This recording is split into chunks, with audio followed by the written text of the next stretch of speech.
Robert G. Wilmers was much more than the Buffalo-Niagara region's biggest banker.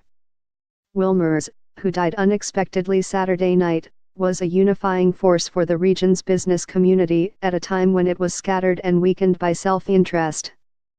As chairman and CEO of M&T Bank, Wilmers, 83, was one of the first to see the potential in the Buffalo-Niagara region as a back-office banking power, where the region's lower wage scale and more affordable cost of living would allow banks like M&T to grow and serve their customers, without taking on the lofty expenses of the sexier money centers, like New York City and Chicago.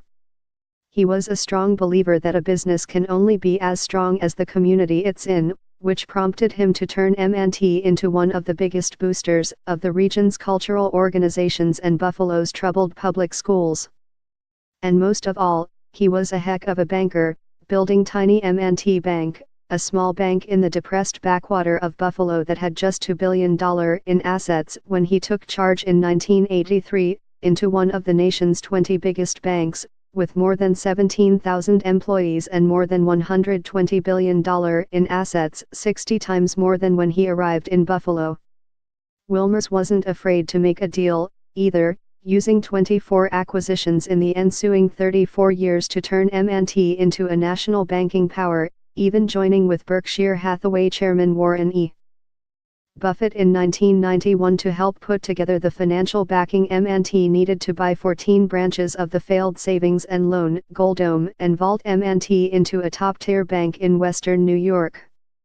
Bob Wilmers was the clear leader of the business community, said Robert T. Brady, the former Moog Inc. Chief Executive Officer and a longtime M&T board member. From a practical perspective, his major contribution was the development of the bank, Brady said.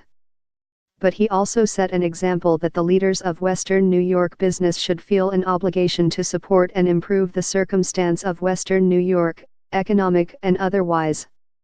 A New York City native who spent much of his childhood in Belgium, Wilmers quickly embraced the Buffalo-Niagara region after coming to M&T.